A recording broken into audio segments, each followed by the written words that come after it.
de se réunir sur la scène. Alors, répartissez-vous comme vous voulez, en fait. Voilà, voilà.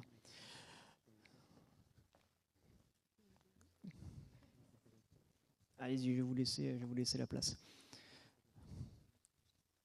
Donc, vous avez des micros devant vous. On a 1h30 devant nous pour que chacun puisse se présenter, en fait, présenter quelque part son idée, son projet, sa vision de l'économie collaborative. Je crois que je vais passer la parole de toute façon à l'animatrice de la table ronde. Bonjour, merci beaucoup de nous accueillir aujourd'hui. Je suis Diana Filipova de WeShare, qui est un projet collectif, une communauté qui œuvre pour le développement de l'économie collaborative en France, en Europe et aussi partout dans le monde.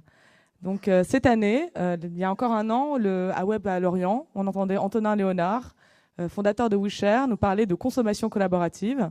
Cette année, on élargit le sujet, on parle d'économie collaborative qui a une signification forte. Ça veut dire qu'on a une croissance très importante en un an dans le secteur, qu'aujourd'hui, ce terme, ce concept, cet écosystème est mieux connu, mieux diffusé. Des initiatives de start-up, de projets, aujourd'hui se créent jour après jour, se développent, deviennent connus, créent et gèrent des communautés. Et donc aujourd'hui, on va essayer de démêler un peu qu'est-ce que c'est l'économie collaborative, quels sont ses points forts, ses caractéristiques, quelles sont les innovations web, mais aussi dans la vraie vie qu'ils introduisent. Je laisse la parole pour la présentation à Louis-David Béanière, qui va vous parler de manière brillante, comme il le fait toujours, de l'économie collaborative, de ses enjeux et de ses développements. Bonjour à tous, merci Diana. Alors, c'est assez naturel de parler d'économie collaborative dans une conférence orientée sur le web, puisque le web s'est développé sur la base de la collaboration. Et on le verra probablement dans les échanges qu'on aura ensuite. L'économie collaborative se développe aussi majoritairement grâce au web. Alors quand on parle d'économie collaborative, on entend les mots de confiance, de communauté, de partage, des valeurs positives. Avec Without Model, nous, on cherche à comprendre les modèles économiques de cette économie-là. Donc on regarde bien sûr les startups et les nouveaux entrants, mais on regarde aussi les acteurs qui sont déjà en place. Et moi, il y a une image, et puis quand on en a parlé avec d'autres, j'étais pas le seul, qui m'est venue assez rapidement à l'esprit, c'est celle du film de Sergio Leone, Le bon, la brute et le truand. Je ne sais pas si vous avez vu ce film ou si vous vous en souvenez. C'est l'histoire donc d'un western assez violent, où 3 personnages s'affrontent pour retrouver de l'or caché. Ils nouent des alliances successivement les uns avec les autres. Ils trichent, ils ne sont pas très collaboratifs. Et à la fin, il y en a un qui meurt assez rapidement dans le final. Il y en a un autre qui reste avec la moitié de l'or, mais les mains accrochées dans le dos, c'est Tuco. Et Clint Eastwood s'en va majestueusement avec sa moitié sur un cheval. Et on imagine bien que pour lui, la situation est plus favorable que pour les 2 autres. J'ai pris cette analogie parce qu'en fait, il y a 3 personnages aujourd'hui autour de l'économie collaborative et je vais vous proposer de prendre cette analogie-là pour les décrire.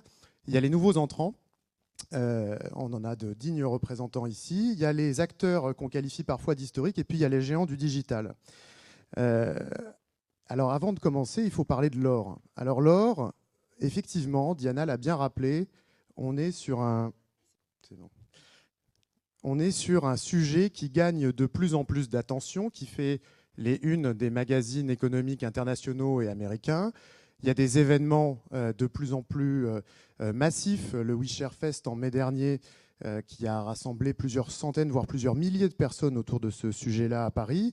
Le web, dans son édition de Londres, avait pour thème l'économie collaborative. Donc on imagine bien qu'il y a de plus en plus d'intérêt autour de ça, de plus en plus d'argent, de plus en plus d'intérêt des consommateurs, des fonds d'investissement.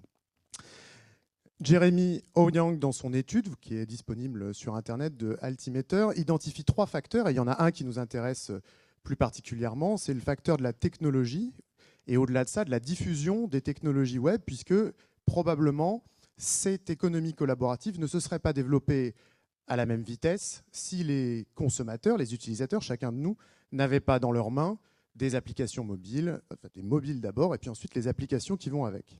Alors si on regarde les acteurs de la consommation collaborative, le premier constat qu'on peut faire, c'est que au cours des derniers mois, il y a une profusion de plateformes qui se sont établies d'abord sur les actifs chers, hein, la voiture, l'immobilier. On voit que ça s'étend à de plus en plus de biens. On voit que ça s'étend également à des biens immatériels comme le partage de connaissances, des universités entre particuliers. Il y a une profusion énorme en France en particulier qui fait partie des pays où l'adoption est la plus forte, mais également à l'international. Les exemples qu'on a l'habitude de citer qui font un peu référence, c'est bien sûr Airbnb. Alors ce sont des chiffres qui commencent à être anciens puisqu'ils datent de 2012.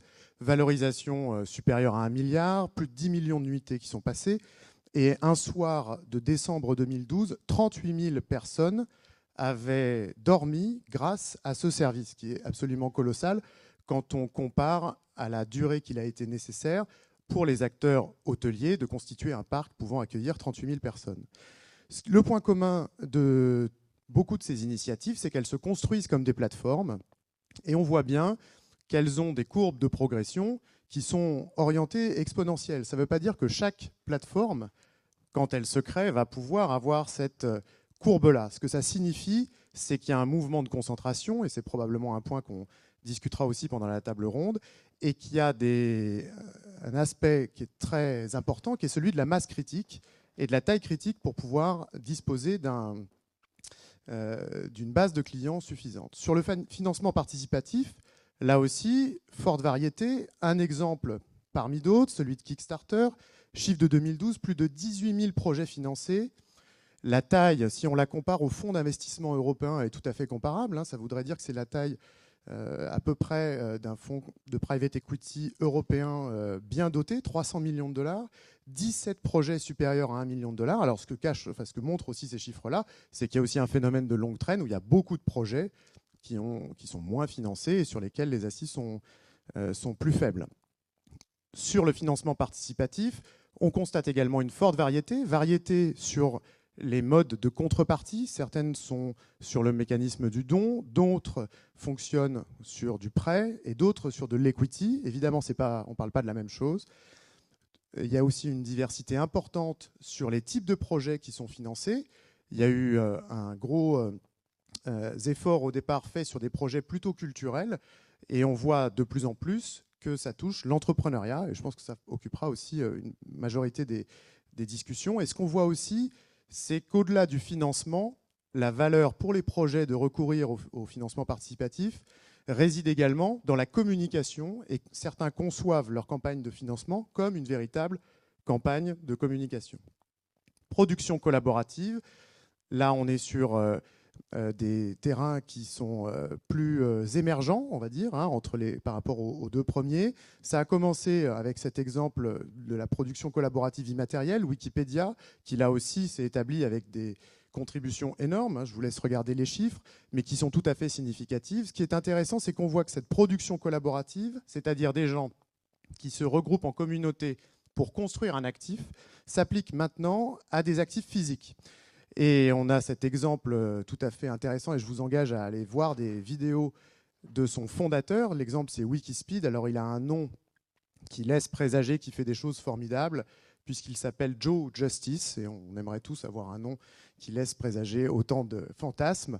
En tout cas, son projet est absolument stimulant puisqu'il a conçu en quelques mois avec quasiment zéro de capital une voiture dont les performances en consommation sont meilleure que celle du marché. Alors, ce qui est passionnant, c'est qu'il l'a fait. On a beaucoup entendu parler de méthode agile. Lui, il a appliqué les méthodes agiles propres au logiciel et au développement web à la production industrielle et manufacturière. Un autre exemple, Local Motors, où en fait, vous n'achetez plus votre voiture chez un concessionnaire, vous la fabriquez et vous l'assemblez vous-même. C'est-à-dire que les clients sont mis à contribution dans les étapes de fabrication. Alors, ce qui est intéressant, c'est de se demander aussi comment réagissent les acteurs historiques, puisque ces nouveaux entrants, et c'est aussi un des traits caractéristiques des acteurs du web, c'est qu'ils viennent perturber les équilibres d'acteurs déjà en place. évidemment, ils ont eu des réactions un petit peu différentes. Alors, je vais vous proposer d'en regarder quelques-unes qui sont évidemment pas du tout de même nature. La première de ces stratégies, qui est une stratégie non avouable, puisque personne ne va venir à une table ronde pour expliquer qu'il a une stratégie de défense de rente, ou alors en tout cas, moi j'aimerais bien participer un jour à cette table ronde-là. En tout cas, on la voit poindre derrière certaines initiatives. Évidemment, il y a eu beaucoup de débats sur l'hébergement entre particuliers, des débats fiscaux et de régulation. Plus proche de nous, on a eu aussi pas mal de débats sur les taxis et les véhicules individuels avec chauffeur, sur lesquels on sent poindre un certain lobbying. Deuxième stratégie, plus positive, consiste à rendre la chaîne de valeur collaborative, c'est-à-dire de mobiliser les clients, pas seulement au point de vue de la transaction financière, mais de les mobiliser à l'intérieur de la chaîne de valeur. Alors c'est un exemple qu'on connaissait avec Ikea et avec McDonald's, puisqu'on a été gentiment mobilisés pour servir à la place les plats chez McDo, et puis pour monter avec plus ou moins de succès nos meubles d'Ikea. On voit apparaître des stratégies similaires chez les acteurs de la distribution. Walmart, au printemps dernier, a annoncé qu'il allait rémunérer les clients qui venaient en magasin pour qu'ils livrent les courses de ceux qui avaient passé leur commande sur le web. C'est une initiative dont on verra ce qu'elle donne, mais ce qui est certain, c'est que Auchan, le mois dernier, a annoncé une expérimentation exactement identique à Saint-Herblain, près de Nantes. Donc on voit bien que ces acteurs historiques se saisissent de ce thème de la collaboration. Une des façons de le faire, c'est de mobiliser les clients dans la chaîne de valeur. D'autres stratégies, qui sont là plus d'acquisition, consistent pour ces acteurs-là à racheter des initiatives pour compléter leur offre ou pour se prendre place sur ce thème-là. Le dernier en date qui est intéressant, c'est 1, 2, 3 en voiture, donc un opérateur de covoiturage qui a été racheté par la SNCF. Alors on connaît la SNCF évidemment sur le transport ferroviaire. Ce qu'on peut interpréter de cette stratégie, c'est qu'elle est conforme, ou en tout cas cohérente avec la stratégie de la SNCF qui consiste à passer d'un transporteur de gare en gare à un transporteur de domicile en domicile. Donc probablement que ce qui l'intéresse ici, ce n'est pas tellement l'aspect collaboratif, c'est plutôt que ça apporte une solution à leur positionnement concurrentiel par rapport à d'autres moyens de transport.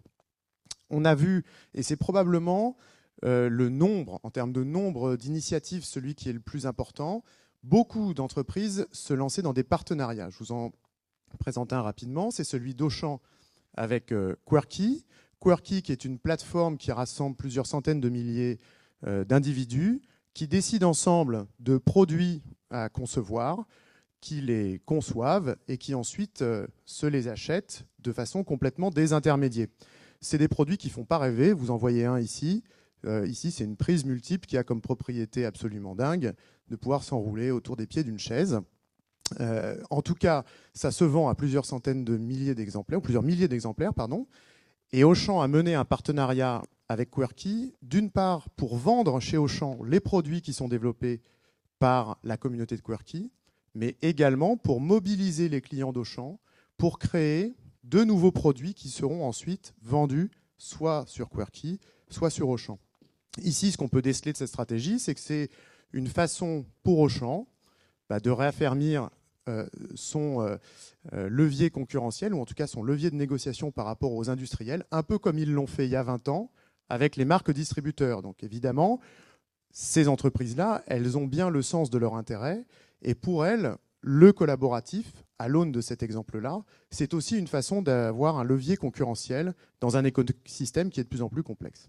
Et puis dernière stratégie, fournir des services à l'économie collaborative ou aux acteurs de l'économie collaborative, puisque c'est une économie qui se développe avec des entreprises qui ont chacune des besoins. Un exemple parmi ceux qui ont été lancés récemment, c'est celui de l'identité numérique, puisqu'une des questions importantes de ces plateformes, c'est bien la confiance et la capacité qu'on a d'être sûr de l'identité de la personne avec qui on dialogue ou on fait des interactions, puisque les particuliers font des choses entre eux. Encore faut-il être sûr d'à qui on s'adresse. Et puis il y a un troisième acteur qu'on voit parfois moins présent, mais qui pourtant, en tout cas qui est moins présent dans les tables rondes ou dans les discussions, mais qui pourtant ont des stratégies assez délibérées et assez offensives sur cette économie collaborative.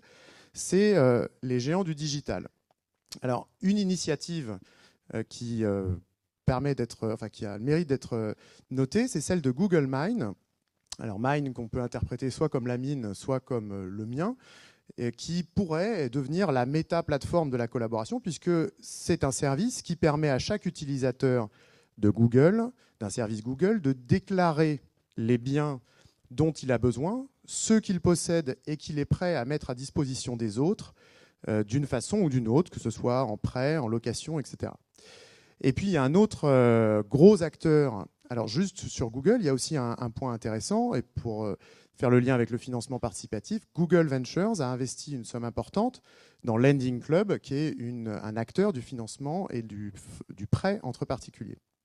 Amazon, qui a construit sa domination sur la distribution de biens physiques, a pris de plus en plus d'initiatives concernant les impressions 3D et la fabrication en petite série. Jeff Bezos est actionnaire ou était actionnaire de MakerBot, qui est un opérateur qui fabrique ces imprimantes 3D. Mais les imprimantes 3D MakerBot sont vendues sur Amazon, et on pourrait imaginer que dans la stratégie à long terme, mais là on parle véritablement de plusieurs années et on est vraiment sur une échelle de temps qui est assez éloignée, que Amazon devienne la plateforme de distribution de tous ces plans et de tout cet outillage de Fab Lab, d'impression 3D, de production en petite série. Alors, qu'est-ce que ça veut dire ou comment est-ce qu'on pourrait interpréter tout ça quand on est entrepreneur dans le web? Il y a trois choses qu'on pourrait imaginer. Il y a bien sûr l'opportunité entrepreneuriale. L'opportunité entrepreneuriale de monter une plateforme de consommation ou de production collaborative. On voit bien que sur ce plan-là, la logique de devenir le Airbnb de quelque chose commence à montrer certaines limites.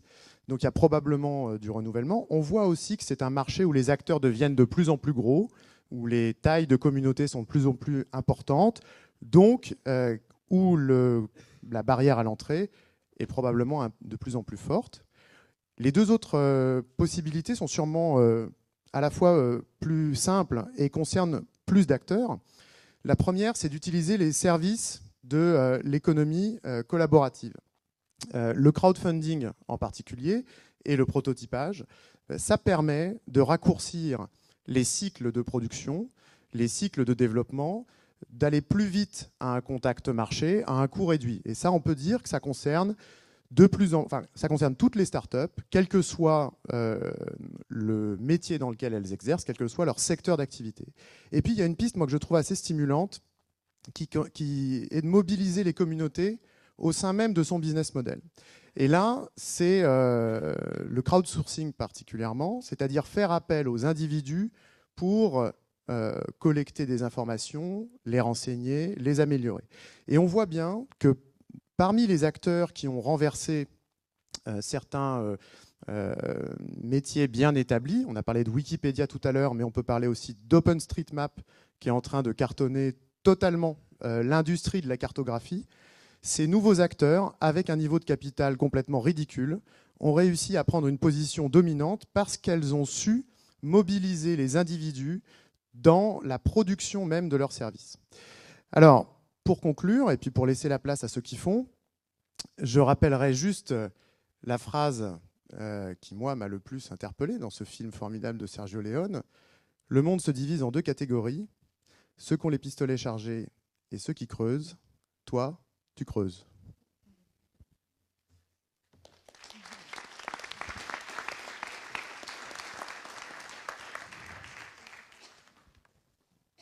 Merci beaucoup, Lou David.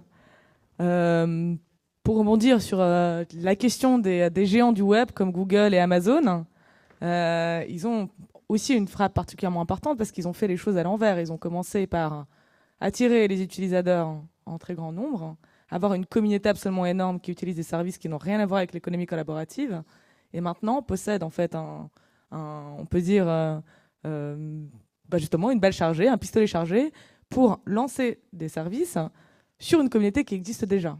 Alors que normalement, souvent les démarches des plateformes de l'économie collaborative, c'est le contraire, c'est de construire une communauté autour d'un service. Maintenant, nous allons passer justement au panel. Donc, je vais laisser présenter les différents panélistes aujourd'hui. Bonsoir. Donc, je m'appelle Aurélie Daniel et je suis directrice de l'exploitation de Cookening. Ma particularité étant, on va reparler de la concentration, que je suis à l'origine fondatrice de son concurrent direct. On a fusionné il y a maintenant un mois à peu près.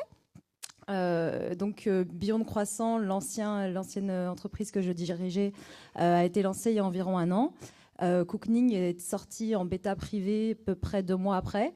Et a été lancé en public en mai 2013 de cette année. Le service est exactement le même. On met en relation des particuliers pour des repas à la maison. Alors, vous allez me dire, le repas chez l'habitant, c'est pas très sexy. Ça peut vraiment l'être parce que nous n'avons aucune contrainte générationnelle. Vous avez aussi bien des étudiants, des expats, des étudiants en échange. Vous avez des personnes qui sont retraitées, en famille, en couple. Vous avez vraiment tout type de profil, toute génération confondue, tout niveau culinaire confondu. Il ne s'agit pas de faire un dîner presque parfait à l'échelle mondiale, loin de là. L'idée, c'est tout simplement de réunir des personnes dans la vie réelle, autour d'un prétexte simple, qui est le moment du repas, d'en faire quelque chose de ludique, de sympa, de passer 3-4 heures ensemble dans un lieu qui est unique, c'est-à-dire chaque domicile, chacun des vôtres. D'ailleurs, il n'y a pas de table à l'Orient. Hein.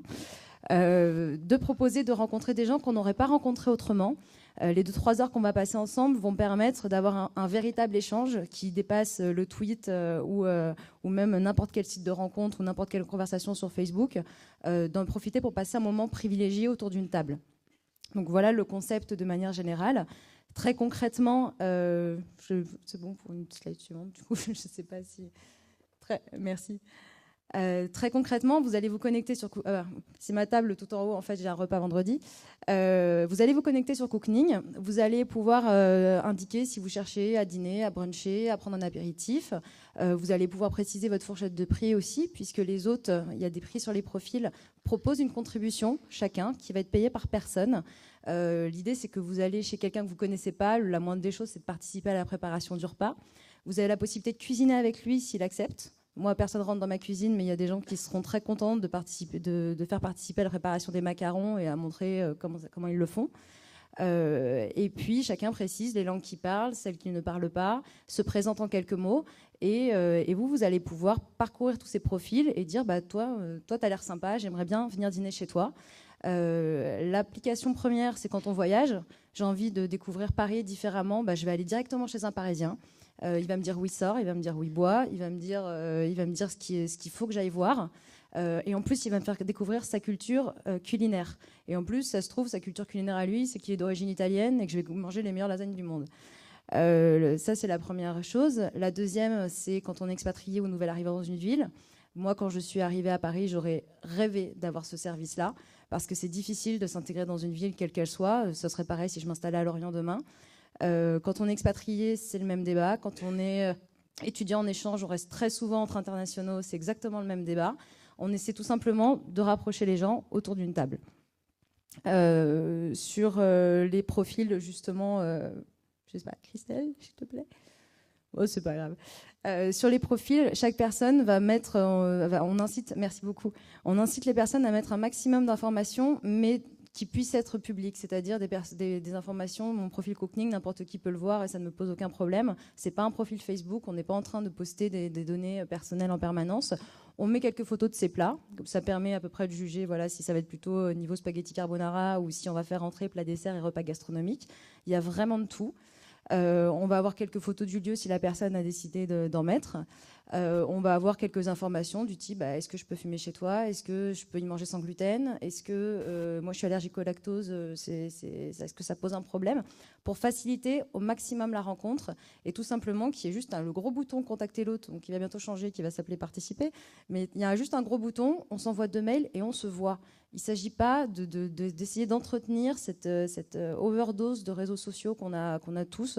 Je suis la première à être tout le temps connectée, mais il y a un moment où ça suffit en fait aussi. Et puis on pourra raconter son expérience sur les réseaux sociaux aussi après, je vous y encourage assez largement. Sur l'expérience actuellement, pour vous donner une idée, c'est simple, c'est 100% de satisfaction. Les gens sont absolument tous bluffés par la simplicité avec laquelle tout se déroule. Les 10 premières minutes, on se dit un peu qu'est-ce que je fous là, enfin, on ne se connaît pas. C'est un peu bizarre, je ne vous le cache pas. En tant qu'hôte, comme en tant qu'invité, je suis hôte depuis maintenant un peu plus d'un an, c'est très bizarre. Et en fait, très vite, on se retrouve à vivre une expérience qui est géniale. Les derniers dîners que j'ai faits, j'avais un biographe de 45 ans, j'avais une journaliste canadienne, j'avais un touriste new-yorkais et j'avais un couple de jeunes. C'est exactement à ça que ressemble un dîner cooking. Tout comme j'aurais pu n'avoir qu'une personne ou deux. Vendredi prochain, j'ai 2 couples différents qui ne se connaissent pas entre eux et un étudiant anglais qui a 20 ans. Et c'est une petite bulle dans ma semaine qui me fait toujours très plaisir, indépendamment du fait de continuer de me convaincre que ce qu'on fait est absolument génial. Mais à côté de ça, c'est une véritable expérience qui, moi, en tant qu'hôte, ne me coûte rien puisque chacun me rembourse mes courses et le temps que j'ai passé à le préparer. Et pour les personnes qui viennent, au pire du pire, si on ne s'entend pas, eh ben, tout le monde a mangé, tout le monde rentre chez soi et puis c'est pas bien grave. Et on aura fait quelque chose de différent et de très sympa et qu'on a vraiment envie de recommencer. Pour finir sur Cooking, on va peut-être pas diffuser, on a une petite vidéo de présentation. Ouais, je vais rester super, je vais essayer de speeder. Mais juste une dernière chose, c'est qu'on essaie aussi de valoriser beaucoup les histoires qui se racontent pour pouvoir, on a parlé de curation de contenu tout à l'heure, pour pouvoir justement valoriser ce qu'aime cette communauté, la façon dont elle réagit et lui proposer à terme potentiellement de tester les produits en réel et d'avoir une nouvelle voie pour les annonceurs. Donc le modèle économique en fait est double. Voilà. Bonjour à tous, je suis Adrien Aumont et je suis cofondateur de KissKissBank et de hellomercy.com. C'est pas qu'un sac, c'est aussi une plateforme de crowdfunding. Ces 2 plateformes de crowdfunding, la première, KissKissBank, est basée sur le modèle des contreparties, du don contre don, puisqu'on s'adresse à tous les secteurs créatifs et tous les secteurs innovants. Comme vous avez pu le voir tout à l'heure dans la présentation, c'est le premier secteur émergent au sein de la finance participative. Et HelloMercy, notre deuxième plateforme qu'on a lancée il y a 5 mois, est une plateforme de prêt entre particuliers à taux zéro. Donc c'est la première plateforme de prêt entre particuliers à travers le monde, solidaire. Et la promesse est la suivante, emprunter à des gens qui vous veulent du bien. Alors, pour revenir un petit peu sur notre historique, la société KissKissBank a un petit peu plus de 3 ans et demi aujourd'hui.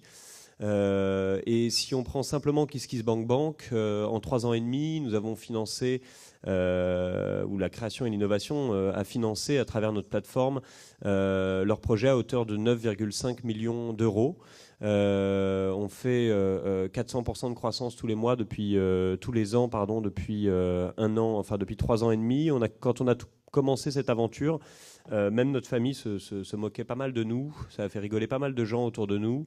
Personne ne comprenait réellement ce qu'on était en train de faire et nous-mêmes, je ne suis même pas certain qu'on savait exactement où on allait. Cette première année, quand on a commencé, on a collecté 150 000 euros pour la création et l'innovation. La deuxième année, on a collecté plus de 600 000 euros pour la création et l'innovation. La troisième année, on a collecté plus de 2,2 millions d'euros pour la création et l'innovation. Et cette année, on va collecter entre 7,5 et 8,5 millions d'euros pour la création et l'innovation, ce qui fera un total à la fin du mois de 10 millions d'euros. Et on s'approche du 1 million d'euros par mois. Donc c'est juste pour vous montrer en fait que, au même titre que les chiffres de croissance de l'économie collaborative ou que les chiffres de croissance du crowdfunding à travers le monde, tout ça est en train de grandir très très vite. Il n'y a pas beaucoup de secteurs qui font ce type de croissance actuellement.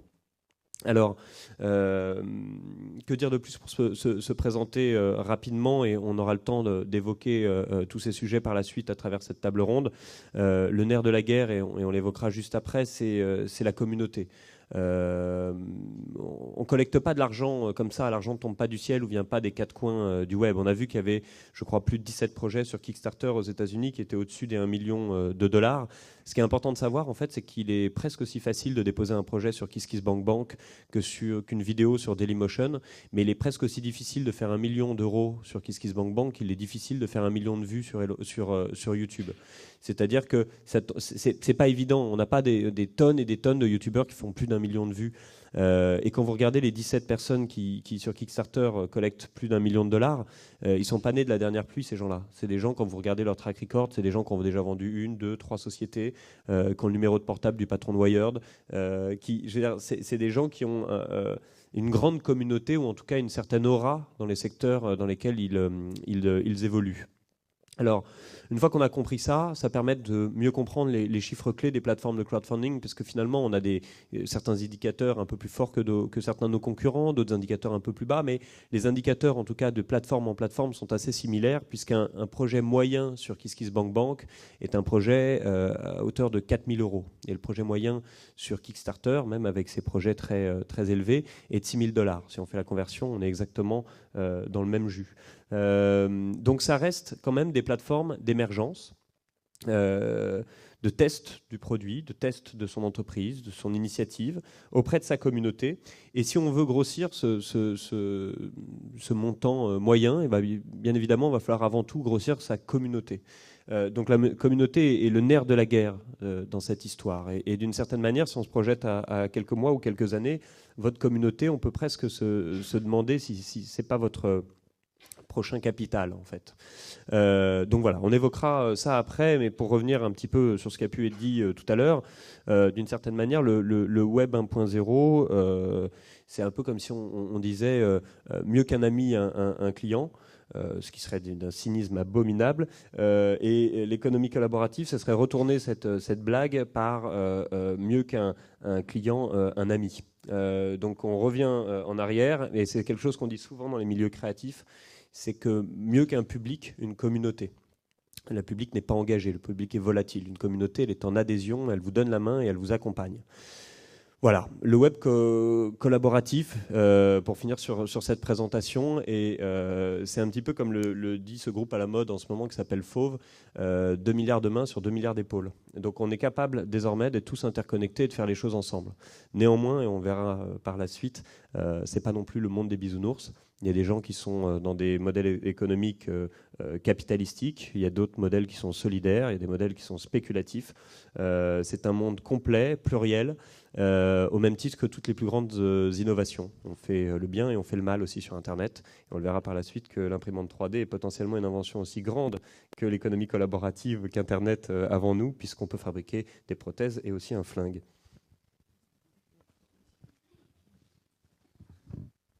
Justement, en parlant d'imprimante 3D. Bonsoir. Donc, je suis Julien Després, fondateur de Doud, une entreprise qui conçoit et distribue des imprimantes 3D. Voilà. Grâce à KissKissBankBank, on a fait une première levée de fonds, on est en France, donc une première petite levée de fonds qui nous a permis d'avoir pas mal de communication sur notre produit et de créer une communauté. Alors on n'est pas que dans le virtuel, on est aussi dans le partage des Fab Labs. Donc on crée aussi une communauté auprès des Fab Labs. Et voilà, on est en train d'évoluer à fabriquer des machines plus grandes qui vont pouvoir déposer différents matériaux. Et grâce à cette levée de fonds et à cette communication, on va pouvoir aller chercher des investisseurs et monter une réelle structure. Oui, je vais préciser ce qu'est un Fab Lab. Un Fab Lab. Donc un Fab Lab, ça va être un lieu de fabrication numérique ouvert à tout le monde, où vous allez avoir accès aux machines pour presque, ou bien c'est gratuit, ou bien vous allez donner un petit peu d'argent, comme pour une association. Vous allez avoir accès à des découpes laser, des imprimantes 3D, et en échange de ces machines, de l'utilisation de ces machines, vous allez donner votre savoir, donc partager vos connaissances, et ainsi faire évoluer le Fab Lab, vos machines, les projets des autres, ainsi que les vôtres. Donc c'est un lieu physique et un lieu virtuel qui permet à la fois la production pair à pair, c'est-à-dire une communauté qui va produire ensemble, qui va partager des fichiers qui peuvent être en open source, en accès libre, grâce à la libre transmission de connaissances, et qui va s'encastrer en fait dans un lieu Fab Lab ou Nouvelle Fabrique, peut-être c'est plus français, où les personnes pourront fabriquer d'une manière complètement différente, plus proche de l'artisanat que de la grande production à la chaîne, en s'appuyant à la fois sur le virtuel et sur l'innovation, la mise à disposition des machines innovantes, dont l'imprimante 3D que tu représentes. Oui, tout à fait. On va passer à la présentation de Frédéric Mazzella, si on arrive à la voir sur le...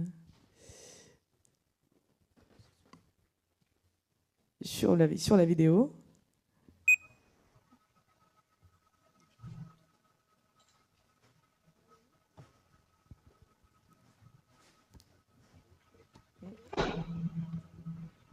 Oui. Alors. Bonjour à tous, je ne sais pas si vous m'entendez. J'ai un petit délai. Bonjour Fred. Tu nous entends? Est-ce que tu nous entends? Oui, je vous entends. Alors, le problème, c'est que je vous entends 2 fois. Mais on va y arriver. Au moins, oui. Super. Bonjour, merci beaucoup d'être là. Est-ce que tu peux présenter rapidement Blablacar, représenter Blablacar aujourd'hui?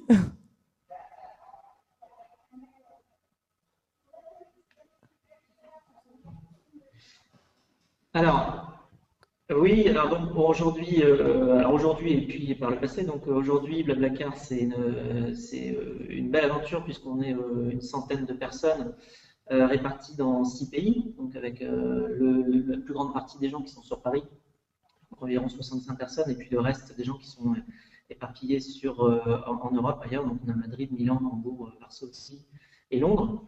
Et c'est une communauté de 5 millions de personnes et on organise à peu près le déplacement de 700 000 passagers par mois. Donc c'est un projet qui est parti d'une petite idée toute simple qui était qu'il y avait beaucoup de places libres dans les voitures et qui est aujourd'hui arrivé au stade quasiment un nouveau moyen de transport. Donc évidemment, c'est pas arrivé du jour au lendemain, donc on a commencé petit, puisque donc, je rappelle le principe très, très brièvement, parce que parfois on confond covoiturage et autopartage. Donc le covoiturage, nous, ce qu'on fait, c'est véritablement d'offrir la possibilité aux conducteurs qui ont des places libres dans leur voiture, de partager les frais avec des passagers qui ont besoin de faire les mêmes trajets. Et donc ça permet aux conducteurs, par exemple, de proposer un Paris-Lorient. Alors Paris-Lorient, ça doit être à peu près 30 €, entre 25 et 30 €, je pense. Et de proposer leurs 3 places libres à 3 passagers qui vont pouvoir les acheter directement en ligne, tout comme elles achèteraient un billet de train ou un billet d'avion. Donc voilà, au fur et à mesure des années, après avoir développé le concept en France de manière très avant-gardiste en fait, puisque aujourd'hui Blablacar offre un système de covoiturage qui est le plus avancé et le plus efficace au monde.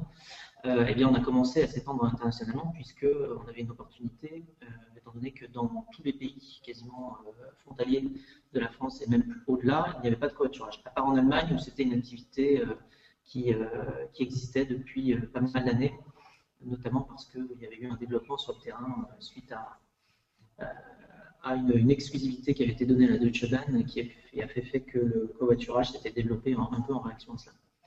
Voilà, donc que dire de plus, aujourd'hui, on est très très présent dans les 2 pieds, les 2 mains et tout dans la consommation collaborative, parce qu'il s'appelle consommation collaborative, parfois économie du partage, parfois entraide entre particuliers, enfin toutes ces étiquettes-là.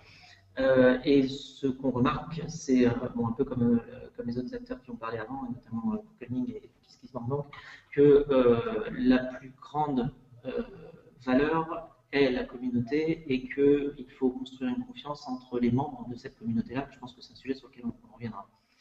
Donc voilà, je ne sais pas si vous voulez en savoir un peu plus. Merci beaucoup Fred. Alors on a beaucoup parlé de communauté, c'est vraiment un concept et une réalité essentielle pour les startups de l'économie collaborative. C'est ceux qui génèrent les relations pair à pair, les transactions, les rencontres, l'échange de voitures, l'échange d'appartements. Comment on peut aujourd'hui, quelle est votre expérience sur le fait de bâtir une communauté? Parce que c'est compliqué, ça prend du temps. On sait très bien de l'expérience des startups qu'il faut attendre souvent l'atteinte d'une masse critique pour commencer à générer du revenu et suffisamment d'échanges. Comment la retenir? Quelle est la différence entre cette communauté, la confiance qu'elle existerait sur une plateforme et ce qu'on a avec les marques traditionnelles où une entreprise produit une marque, essaie de faire du branding, bâtir de la communication autour de ça? Quelle est votre expérience là-dessus, à la fois en virtuel et à la fois dans la vraie vie? Parce que c'est bien ça aussi qui est important.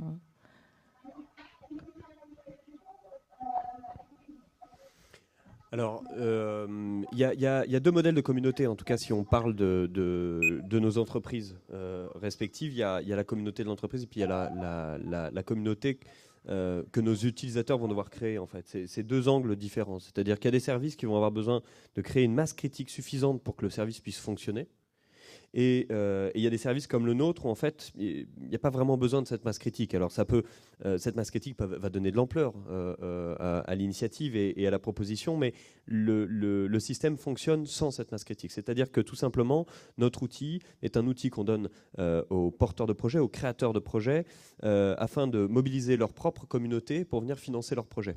Et ce que fait la masse critique, c'est qu'au bout d'un moment, quand il y a beaucoup de projets et donc beaucoup de communautés agrégées, tout d'un coup, les gens se mettent à financer les projets de gens qu'ils ne connaissent pas. Mais notre système est indépendant et fonctionne quand même sans cette masse critique qu'on est en train d'atteindre. Donc c'est très agréable. Mais je voulais juste revenir sur comment se construit la communauté d'un porteur de projet, de quelqu'un qui va, d'une certaine manière, se bouger et donner beaucoup d'énergie pendant 3 mois pour financer son projet. Sa communauté, en fait, elle a le visage suivant. On la conceptualise assez simplement à travers 3 cercles. Le premier cercle, c'est ce que les sociologues vont appeler le lien fort. Donc pour une personne physique, il s'agit de votre famille et de vos amis. Pour une association, ça sera vos adhérents. Pour un magazine, ça va être les abonnés du magazine. Ça, c'est le premier cercle. Quelqu'un de connu, il suffit simplement de prendre les likes ou les fans qu'il a sur Facebook, ça représente aussi son premier cercle. En deuxième cercle, vous avez ce qu'on appelle le lien faible. Et là, pour une personne physique, il va s'agir des amis d'amis. Pour une association, ça sera les amis de ses adhérents. Pour un journal, ça sera ses lecteurs, alors que ses abonnés sont dans le premier cercle. Et puis pour finir, on arrive sur une communauté qui est la communauté du troisième cercle. Et cette communauté, on l'a vu sur les 2 premiers cercles, c'est on va dire des communautés de connaissances. On se connaît ou on se connaît de loin ou on a des amis d'amis en commun. Le troisième cercle, lui, c'est une communauté plus d'intérêt ou de liens culturels. Donc on va être lié à des gens qui partagent à travers le monde la même passion que nous, qui regardent dans la même direction et avec qui on a un lien fort sans se connaître. Si on prend les réseaux sociaux qui organisent ces communautés aujourd'hui, on va dire que Facebook organise vos 2 premiers cercles, lorsque Twitter organise votre 3e cercle. Mais le blogging, de manière générale, organise votre 3e cercle. Voilà comment il faut concevoir la communauté. Je ne peux pas, bien évidemment, rentrer plus dans le détail, vous donner plus de clés de lecture sur ce sujet, mais en tout cas, ça donne une bonne base, un bon point de lecture. Voilà. Et puis, je donne la parole à mes amis qui ont une autre vision de la communauté, plus sur la première angle que je pouvais décrire avant. Non, on n'a pas une vision différente parce que bon, tu dis très souvent, on en parlait tout à l'heure, que la particularité qu'on a tous en consommation collaborative, c'est qu'on a un raisonnement qui est horizontal. Nos plateformes, contrairement à un site e-commerce, ne se positionnent pas au-dessus des utilisateurs en leur délivrant un message, mais se positionnent entre eux et absolument obligés de les écouter pour répondre aux besoins des personnes qui vont se connecter et se rencontrer après, éventuellement dans la vie réelle, en tout cas dans le cas de Cookening. Et c'est vrai que autant, donc j'ai fait aussi une campagne sur KissKissBankBank pour Bilan de Croissant à l'époque. Autant sur KissKiss, on peut partir donc de ces 3 fameux cercles, des proches, d'un peu moins proches, et puis viser un petit peu plus haut.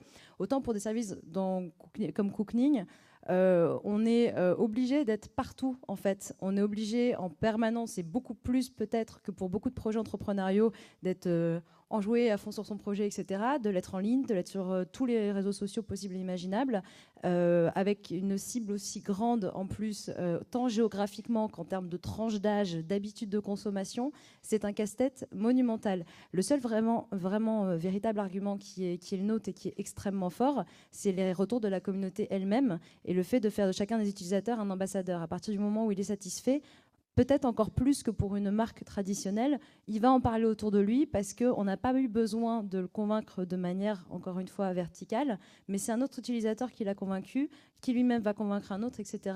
Et c'est pour ça que les courbes, finalement, grandissent extrêmement vite. Parce qu'une personne contente va en parler à 5, qui va en parler à 5, qui va en parler à 5, et autant de personnes qui vont à chaque fois être convaincues de l'expérience. La première fois qu'on monte dans une voiture et qu'on fait du covoiturage, on se pose la question 10 fois en se disant mais c'est pas moi qui conduis. Une fois qu'on l'a fait une fois, on a compris que c'était pas la fin du monde et que c'était hyper simple et on va se vouloir ambassadeur parce qu'on se sent aussi un petit peu innovant de ce type de service-là. Donc la confiance dérive autant en fait des autres utilisateurs que de la plateforme, du bon fonctionnement de la plateforme. Complètement. Donc, l'un sans l'autre ne peut pas exister. Complètement. C'est impossible. Il y a forcément une dimension de recommandation. Et puis pas seulement, enfin je parle de Facebook, Twitter, c'est même pas ça. C'est une recommandation dans la vie réelle aussi. Et avant tout, je le fais parce que mon père m'en a parlé, ma sœur, etc. Donc le fameux premier cercle. Et puis après parce que j'en ai entendu parler sur un blog que je suis. Et nous, en tant que plateforme, notre mission numéro 1, c'est quasiment la seule, c'est de faire en sorte que tout le monde se sente en sécurité, particulièrement quand il y a des paiements en ligne, etc. Que tout le monde se sente rassuré, que tout le monde sente que, voilà, moi je sais qu'il n'y a personne qui va rentrer chez moi sans que j'ai dit oui avant, que j'ai vérifié son identité, etc. La plateforme s'en occupe pour moi, etc.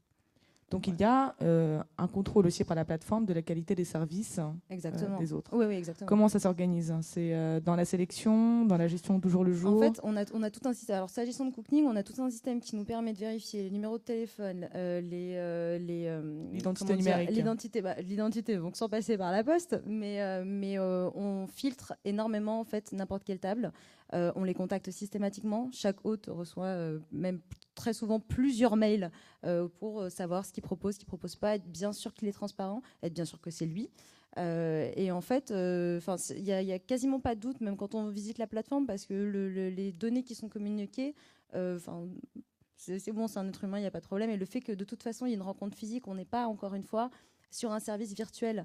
Donc on parle de quelqu'un qui va recevoir des gens chez lui et à un moment, faut y aller. Donc si tu as menti sur qui tu étais, tu vas te retrouver 2-3 heures en face de quelqu'un, tu peux pas jouer. C'est vraiment une grosse différence qu'on a avec n'importe quel réseau social au sens virtuel du terme. C'est que là, les possibilités de triche sont impossibles. Je pourrais jamais te faire croire que je sais faire des macarons. C'est pas possible. Tu vas vite t'apercevoir qu'il y a une entourloupe. Ça va pas être possible. Donc en fait, une notion de confiance qui est à chaque fois vérifiée. Exactement. La confiance n'est pas là dès le départ. Exactement. Donc la déception du service, en fait, peut fonctionner comme un schéma de Ponzi où tout s'écroule par la suite. J'y crois pas, en fait, à la déception du service là-dessus, parce que c'est des êtres humains. Enfin, notre grande force en consommation collaborative, c'est que ce qu'on présente et ce qu'on porte, il n'y a pas de Photoshop, il n'y a aucune dimension fiche produit. La fiche produit, c'est les gens qui la font. Ils parlent d'eux. Donc, c'est même pas du produit, ce sont des gens. Donc du coup, je trouve que c'est d'une puissance qui est inimaginable. Mais il y a quand même justement l'intérêt des projets, par exemple, dans le crowdfunding, c'est l'intérêt des projets qui sont sélectionnés. Il faut qu'ils soient satisfaisants et qu'ils puissent générer un certain intérêt. Pour le service de repas chez l'habitant, il faut quand même qu'il y ait une certaine sélection sur la qualité aussi. Donc, quel poids la qualité du service au sens traditionnel a dans les plateformes? Là-dessus, avant de te repasser le micro, là-dessus, ça dépend des attentes de chacun. Je sais, typiquement, mes attentes à moi sur Cookening ne sont pas du tout les mêmes que celles de mes 3 associés. Parce qu'on est 4 personnes différentes, on cherche 4 expériences différentes. Les gens chez qui, moi, j'ai envie d'aller manger ne sont pas les mêmes, peut-être même que chacun, ne serait-ce que nous 7, quoi. Donc, du coup, la qualité, c'est une option, c'est une notion qu'on se pose quasiment pas encore, pas en ces termes, en tout cas. Ce que j'estime, moi, de la qualité, ça va être un grand sourire quand j'arrive. Et ça va être, j'aime bien être bien assise. Je ne suis pas sensible à la haute gastronomie. J'en connais d'autres qui sont extrêmement sensibles à la haute gastronomie. Et qu'ils aillent chez ceux qui proposent de la haute gastronomie. C'est aussi la capacité à mettre en relation les gens selon ce qu'ils cherchent. Selon ce qu'ils cherchent. C'est une place de marché, ni plus ni moins. C'est quoi ta spécialité?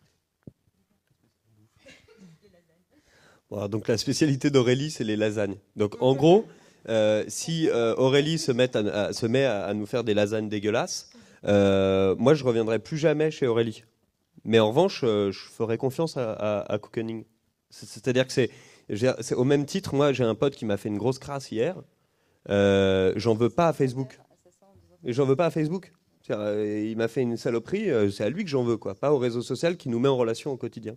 Dissociation de la plateforme et de ses utilisateurs. Dissociation. En revanche, une plateforme qui peut tenir sur la durée, c'est une plateforme qui a des règles du jeu fédératrices et une communauté, on va dire, qui remplit ses missions ou qui remplit ses promesses. Alors, c'est la communauté qui décide. C'est-à-dire que c'est la communauté qui décide de ne plus jamais aller bouffer chez Aurélie ou de passer sa vie petit déjeuner, déjeuner et dîner chez Aurélie. C'est la communauté qui décide ça, au même titre que c'est la communauté qui décide de financer un projet ou de ne pas le financer.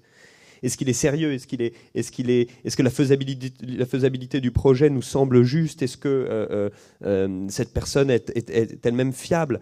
Mais qui de mieux pour définir si quelqu'un est fiable ou si un projet est faisable que son premier cercle, son deuxième cercle, on va dire en tout cas pour sa fiabilité, et sur la faisabilité, un troisième cercle. Il y a donc une sorte de sélection naturelle Et la communauté qui est 10 fois doit plus être intelligente. facilitée par la plateforme, puisqu'elle doit être révélée par tous les moyens possibles et imaginables aux autres utilisateurs et au grand jour. Donc, exactement. Après, avant de livrer ces propositions à sa communauté, chacune de nos plateformes fait un travail de service client qui peut-être d'ailleurs pourra inspirer beaucoup des entreprises qu'on a pu citer, on va dire des historiques, et des sociétés digitales. Parce que comme c'est qu'une histoire d'utilisateurs entre eux, on n'aura pas le temps, mais si Fred nous racontait chez Blablacar ces process de service client... On va lui demander. Oui, mais c'est assez fabuleux ce qu'ils ont pu monter. Il y a une vraie qualité de service, et c'est une des raisons du succès de Blablacar. Je sais que chez nous, on est un peu moins encore évolué que Blablacar sur ce sujet. On est plus jeune, on a encore beaucoup de choses à apprendre. D'ailleurs, j'ai proposé à plusieurs reprises de venir faire un stage chez eux et de dîner chez Aurélie avec Fred pour qu'il m'explique tout ça. C'est qu'on essaye, nous aussi, d'avoir le meilleur service client possible. Il n'y a pas, dans les 15 000 projets qui nous ont été soumis depuis notre lancement, il n'y en a pas un qui n'a pas eu un conseiller au téléphone ou par mail. C'est Thomas en ce moment qui s'en occupe au bureau et qui gère individualisation un maximum. On se tutoie, on se parle, on échange, on se file des bons plans. Et c'est parce qu'on est au plus proche de nos utilisateurs qu'on remonte énormément de savoir-faire et qu'on se forme nous-mêmes. C'est un ping-pong permanent entre nos utilisateurs et nous-mêmes. Ils nous apprennent notre métier autant que nous, on leur apprend à se servir de notre outil. Et justement, pour avoir, Fred, si tu nous entends, un peu ta vision des choses, puisque Blablacar, c'est encore très différent, puisqu'il y a vraiment des parfaits étrangers il y a 600 000 voyages en voiture par mois. C'est énorme. Les gens le font très souvent. Le covoiturage est très répandu. Et pour le coup, vraiment, ce sont des parfaits étrangers qui vont être confinés dans un espace pendant allant de 2 heures à 12 heures, l'un à côté de l'autre, à 2 centimètres, qui en fait multiplient en gros les risques soit de clash, soit d'absence de confiance. Est-ce que tu peux nous en dire plus sur ton back-office, justement cette gestion de la relation au client et de la qualité de service au sein de Blablacar? Alors, on est un petit peu plus que 2 cm dans une voiture. Hein. En général, c'est plutôt 50 cm ou 1 mètre. Mais donc pour ce qui est de la construction de la confiance, c'est vrai qu'on est un peu arrivé à un stade où on a dû construire de la confiance entre des gens qui ne se connaissent pas, mais de manière extrêmement démocratisée, complète pour tout le monde en même temps. Et ça nous a forcé à comprendre quels étaient les leviers de la confiance. Donc, il a fallu développer. Alors, on l'a résumé récemment dans un modèle qu'on a appelé Dreams, qui a 6 piliers, qui décrit les 6 piliers de la confiance. Je ne vais pas rentrer dedans parce que c'est un peu long, mais en gros, Dreams, c'est un acronyme pour indiquer que les informations doivent être declared, rated, engaged, activity-based, moderated et social. Et on s'est rendu compte au fur et à mesure des années qu'on a développé tout un tas d'informations et de méthodes qui permettent d'améliorer la confiance qu'on peut porter à quelqu'un qu'on n'a jamais rencontré. Donc, nous, peut-être une des différences par rapport à KissKissBankBank, c'est que nous, la communauté proche n'a pas une grosse influence sur la confiance qui va pouvoir être générée par un membre, mais c'est plutôt, nous, alors je ne sais pas si on est dans le 3e ou dans le 4e cercle, mais en fait, on est sur une relation qui va être basée sur les expériences de voyage ensemble entre des personnes qui ne se sont jamais rencontrées, et donc les ratings qui sont laissés, les évaluations qui sont laissées des passagers aux conducteurs, des conducteurs aux passagers, permettent véritablement de se faire une idée de la qualité du service lui-même et pas forcément, enfin c'est indépendant en tout cas de la relation que les gens peuvent avoir entre eux avant ou après le trajet. Donc la première chose, c'est qu'on a théorisé la construction de la confiance dans une communauté extrêmement large, parce qu'aujourd'hui avec 5 millions de membres, forcément, les gens ne se connaissent pas, et donc on est à un stade où la construction de la confiance a dû être quelque part un petit peu standardisée. Et ensuite, peut-être la deuxième différence, je voulais réagir tout à l'heure par rapport à, en fait, on parlait de la communauté et de la marque. Ce qu'on a dû construire, nous, aujourd'hui, en termes de communauté et d'image de marque, c'est une marque d'un genre un peu nouveau parce qu'elle doit, elle contient en fait quelque part les membres et c'est pas juste une entreprise qui va fournir un service ou un produit, c'est une entreprise qui permet un échange de services entre des gens et donc en ce sens-là, c'est une dynamique de marque complètement nouvelle, c'est-à-dire que la marque, elle appartient un peu à toute la communauté aussi, puisque la qualité du service est fournie par les gens qui utilisent le service. Donc c'est un peu l'affaire de tous, la construction de la réputation de ce service-là, contrairement aux entreprises plus traditionnelles, dont le rôle est de fournir une qualité irréprochable, mais en fait les clients n'ont pas d'impact sur la qualité du service fourni ou du produit fourni au final.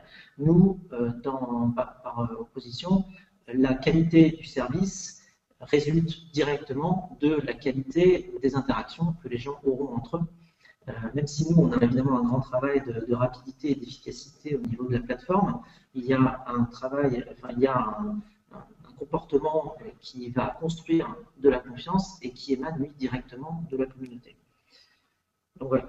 Ensuite, sur les autres questions, eh bien, je ne sais pas si on les aborde tout de suite ou si on... C'est parfaitement clair.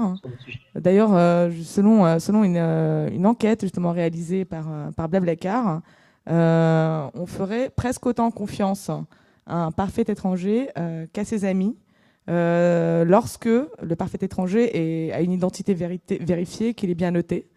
C'est justement ça qui facilite les relations d'interaction qui existent en masse, je le rappelle, sur ce genre de service. On a beaucoup parlé de communauté et de confiance venant en fait de services qui sont pas tout à fait d'ailleurs, qui représentent un peu tous les points de l'économie collaborative. Donc il y a vraiment des points communs qui émergent, qui laissent penser à l'existence de piliers communs. Aujourd'hui, est-ce qu'on assiste à la naissance d'un véritable écosystème? Parce qu'on parle beaucoup d'économie collaborative, de nouveaux modèles, de réinvention du secteur. Est-ce qu'on va vers un nouveau monde plus collaboratif? Est-ce qu'aujourd'hui, cette tendance est en train de se vérifier? Et je voudrais bien demander à Julien, puisque tu es représentant de la production pair à pair, dont on parle beaucoup cette année, c'est-à-dire des makers, ceux qui fabriquent, ceux qui ramènent en fait la fabrication dans les quartiers, dans les localités. Et ce qui est assez extraordinaire, c'est que tu as justement financé ton projet sur KissKiss, qui a atteint d'ailleurs un succès de 150%, si je me souviens bien. Donc, comment toi, justement, tu vois la naissance, l'introduction de la production pair à pair, qui devient assez populaire dans les médias et qui occupe une place de plus en plus importante. Et voilà. Est-ce que il y a un écosystème? Il y a un écosystème qui se crée à travers les fabriques de quartier, les Fab Labs. On voit quand même beaucoup de gens intéressés par l'impression 3D et la découpe laser. Il y a aussi une plateforme qui s'appelle Thingiverse que MakerBot a lancé, qui permet en fait, qui est un espèce de YouTube, qui est un YouTube de la 3D où vous allez pouvoir télécharger tous vos fichiers 3D et les imprimer directement sur votre imprimante, où il y a de plus en plus de fichiers. Et à côté de ça, il y a tout le phénomène. Pour revenir sur l'imprimante et sur la communauté, il y a notre imprimante, on a tout mis en open source. Donc on a créé une première communauté grâce à KissKissBankBank. Et pour maintenir cette communauté et la faire grandir, en fait, dès qu'on crée de l'innovation, l'imprimante 3D marche avec un extrudeur qui va déposer du plastique en fusion. Dès qu'on est en train de créer un nouvel extrudeur qui va déposer du ciment ou de l'argile ou de la céramique, dès qu'on crée ce nouvel extrudeur, qu'il marche ou qu'il ne marche pas, on met les plans directement sur Internet, on communique sur les réseaux sociaux et on crée une communauté de gens qui n'ont pas forcément notre machine, mais une autre machine. Notre extrudeur peut s'adapter à d'autres machines et on fait grandir notre communauté comme ça. Voilà. Oui, et donc c'est un modèle légèrement différent puisque les gens vont vraiment aller se déplacer autour de produits, ce qu'on pourrait appeler les biens communs, qui sont mis dans un lieu, alors que par exemple dans la consommation collaborative, dans le crowdfunding, les relations sont vraiment pair à pair. Il n'y a pas de point central qui va fédérer cette communauté-là. Donc, est-ce que le Fab Lab aujourd'hui un lieu de vie? Donc le Fab Lab, les nouvelles fabriques sont un lieu de vie qui va permettre de revoir notre rapport à la production, notre rapport à la consommation. Est-ce qu'on va plus faire qu'avant? Qu'est-ce qu'on pourra faire chez nous ou dans les nouvelles fabriques? Qu'est-ce qu'on ne pourra pas faire et qui restera du ressort de la production en masse traditionnelle? Il y a de plus en plus de gens viennent dans les Fab Labs. Alors, est-ce qu'on va refaire tout? Est-ce que ça va révolutionner le monde? C'est la naissance. Donc, et moi, j'y crois moyen à tout ça. Par contre, le fait que tout le monde ait accès à l'impression 3D, que je sais pas, n'importe qui puisse imprimer en 3D, va faire qu'il va y avoir de plus en plus de gens qui vont innover, en fait. Bon, ça va être des fois des innovations qui ne vont servir à rien, mais le fait de mettre en service ces machines va forcément créer de l'innovation. Ouais, c'est ce que, voilà. Pour continuer dans la même veine, question à... Dernière question. D'accord. Bon, alors on va se translater sur la dernière question.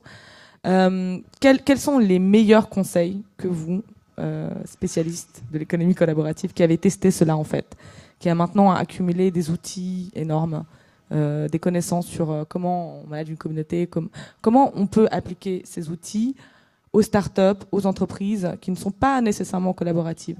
Quelles sont les meilleures pratiques quels sont les meilleurs conseils, les meilleures pratiques que vous conseillerez d'envisager ou de considérer à notre auditoire aujourd'hui? En fait, il n'y a pas de secret. Enfin, on n'arrête pas d'en parler depuis ce matin. Écoutez ce qu'on a à vous dire. Vos utilisateurs savent s'exprimer. Enfin, il n'y a rien de plus à ajouter que vos utilisateurs savent s'exprimer. Ils ont tous les supports possibles pour le faire et faire énormément de bruit, généralement faire encore plus de bruit quand ils ne sont pas contents que quand ils sont contents. C'est à peu près le seul truc qu'il faudrait retenir de l'économie collaborative. C'est déjà que le mouvement est en marche. J'aime pas du tout dire ça, mais malheureusement, je suis obligée de le dire de cette manière-là. Aller à reculons sur Blablacar ou sur le crowdfunding, etc., c'est juste pas possible. Et la seule façon que vos utilisateurs s'y font, vous êtes pour la plupart d'entre vous peut-être déjà des utilisateurs actifs, la seule chose que vous pouvez faire, c'est d'épouser le mouvement à l'échelle de votre TPE ou votre PME, en écoutant le plus possible et en essayant d'appliquer ces conseils de base en service client notamment. Pour le reste, j'aurais du mal à dire autre chose que ce point d'une logique élémentaire en fait. Moi, il y a un point qui est important. C'est pas forcément un conseil, mais c'est plus pour redéfinir quand même ce qu'on est en train de faire, ou en tout cas nos dénominateurs communs. C'est que d'une certaine manière, en fait, on est en train de créer des services qui nous permettent aux uns et aux autres d'être interconnectés. Alors qu'on vient d'un monde pyramidal, et c'est un peu une pyramide qui tombe pour s'aplatir et former ce que Deleuze pouvait appeler le rhizome, ou en tout cas ne serait-ce que l'architecture de réseau. En fait, tout ça est très inspiré du web. Le fait d'être tous liés les uns et les autres, ça permet de faire beaucoup de choses, et ça permet aussi d'une certaine manière de ne pas faire trop prendre de risques à notre société. C'est-à-dire que s'il y a un truc qui pète entre deux personnes, ça pète entre deux personnes, mais ça ne fait pas tomber la pyramide. Comme on a pu le voir récemment, je ne sais pas si vous vous souvenez, dans le monde de la finance et dans d'autres mondes encore, où on se rend compte que ces montages sont extrêmement friables. Alors, c'est plus un message que j'ai envie d'envoyer sur le temps long, en fait, et de dire... respecter cette règle du circuit court, en fait, parce que c'est la force de nos secteurs respectifs. Et donc, si on doit aussi parler de ces grandes entreprises, ou si on doit parler de ces grands acteurs du digital, ou n'importe quel autre entrepreneur dans cette salle ou qui nous suit sur Internet, n'essayez pas de recréer en permanence une pyramide. Continuez à faire confiance à vos utilisateurs. Et je veux dire, j'ai parlé de service client, et quand on a donné la parole à Fred, il nous a expliqué à quel point finalement ce service client, son métier, c'était de faire que ça se passe bien. L'huile dans le réseau. L'huile dans le réseau, quoi. Que sa communauté fournissent elle-même le meilleur des services clients. Je pense que c'est la meilleure des choses à retenir. Donc, si vous êtes un acteur ancien et un nouveau du digital, mettez pas de nez rouge, quoi. Soyez droit dans vos bottes. Et si vous faites de l'économie collaborative, faites-la parce qu'elle a une valeur ajoutée pour vos consommateurs, une valeur ajoutée pour votre modèle économique, mais pas simplement pour faire du washing. Voilà. Le circuit court est le meilleur garde-fou qu'on puisse installer sur notre secteur. Sharewashing, c'est un gros mot chez nous. Voilà. Dans l'économie collaborative, pas de sharewashing. Pas de sharewashing. Mais bon, on voit certains nez rouges se pointer, donc il faut bien préciser que c'est important et que c'est peut-être le dénominateur commun d'un marché sain et durable qui évitera de faire que je sois obligé d'expliquer à mes enfants pourquoi c'était à l'époque une bonne idée, quoi. On a encore le temps. On a encore un peu de temps. D'accord. Merci beaucoup à tous. Ah, oui. Vous pouvez mettre des imprimantes 3D dans vos entreprises, laisser les clients, excusez-moi, vos employés l'utiliser. Peut-être qu'il va ressortir quelque chose de tout ça. Voilà. Donc, tester quoi. Juste tester, regarder ce qui se passe et ensuite s'adapter. Mettre les fichiers en open source, les laisser évoluer sur la toile et voir ce qu'il en sort. Ouais. Merci beaucoup. Je retiens vraiment sur les deux derniers points qui me semblent assez importants parce qu'ils montrent qu'il y a quand même un paradigme commun qui s'étend à tous ces différents secteurs et à toute l'économie collaborative, aussi disparate et hétérogène soit-elle. C'est la résilience, en tout cas la flexibilité, l'agilité, celle de pouvoir tester les choses, voir si elles marchent, s'adapter, être en permanence à l'écoute et surtout privilégier ceux qui constituent les nœuds du système, les nœuds du réseau, plutôt que ce qu'on pourrait appeler le centre, la pyramide, la base, comme ça s'est défini tout au long de la seconde révolution industrielle. Voilà. Je finis juste par un sondage débile, mais vraiment juste pour ma pomme. Je voudrais savoir, dans la salle, combien de personnes ont déjà financé un projet personnel à travers le crowdfunding ? Et combien de personnes dans la salle ont déjà financé un projet de crowdfunding ? Et combien parmi vous ont financé un projet pour la Mini Transat ? Ok, d'accord. Donc il n'y a pas trop de déçus de ces intempéries, donc ça va. Bon. Bah, merci. On en a encore pas mal sous le pied alors. Merci beaucoup. Il y a un an, dans la salle, il y aurait une main ou deux qui se seraient levées. Donc, nous sommes sur une progression plutôt exponentielle. Merci beaucoup. Merci à vous.